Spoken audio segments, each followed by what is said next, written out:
Excellent, thank you. Now let's talk about what else is there exciting in this release that even you are excited about. This release is slightly about a slightly different topic, and this is like about the empowerment of cloud operators to have more thorough and deeper control over their own infrastructure. So it's something that you would be probably expecting for like on-premise virtualization solution, but on the same time, it's if we talk about OpenStack, it's somewhere in between VMware and Amazon Web Services. So the cloud experience on premise. So you expect control, and at the same time you expect cloud experience. So how to provide balance in between these two? That's a great question that actually I think Mirantis has a very good answer for. So if we go back to the features, like technically specifically, right? What is that we can offer? So in 24.3 release, we did a great advancement of our new day 2 host operating system management subsystem, right?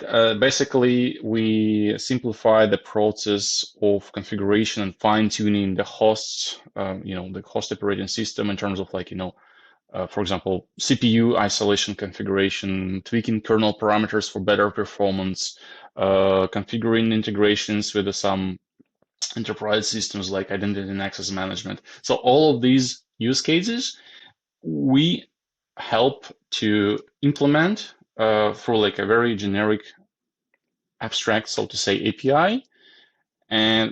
So you can do whatever you want with your environment, but at the same time, you maintain control over what's going on with your environment. So everything that you do is reflected in our central API, right? And this API you can use, for example, together with a Git repository that allows you to store all of the configurations that you accumulated over the past a couple of years of running your cloud in a single place, and you have like full transparency. What is configured, how is configured, and well, for what reason, which is one of the most important things, not to lose the ends. So that's one of the improvements for this release, but not the only one. When we talk about OpenStack, we talk about complexity. It's unfortunately the power comes with the complexity, and well, in our case, we are addressing this complexity with the idea that every complex application can be deployed on top of Kubernetes. So this is our like core concept of the architecture. So everything is fully Kubernetized. All the OpenStack components, all the infrastructure components, everything is a container.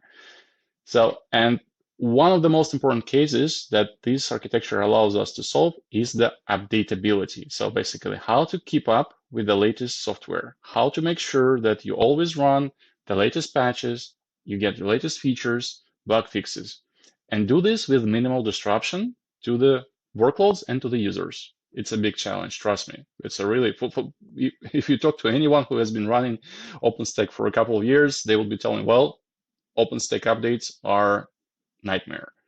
Well, at least they used to be, like they're improving, but well, it's still, we're talking about the full stack: host operating system, Kubernetes, OpenStack, infrastructure services. So we did a great job at making this update experience really transparent, granular, and well, predictable. That's the most important thing. If we talk about enterprise environment, everything needs to be planned. You always, whatever you do with your infrastructure, you always need to have a plan, which is signed by, I don't know, 5 people in leather seats, and well, you need to execute according to the plan. So our lifecycle management, which is a wrapping for upstream OpenStack, so to say, it is really smart to allow you to manage, well, a really huge infrastructure based on OpenStack and do this efficiently and with minimal disruption, and will keep up with whatever security requirements you have or whatever needs you have in terms of features and bug fixes, and do this again with minimal effort and well minimum risk. Well, managing risks is important. So from my perspective, this is the most complicated piece of work that we have done. So I would call it like, a signature, particularly this one. I would call it a signature feature of this release.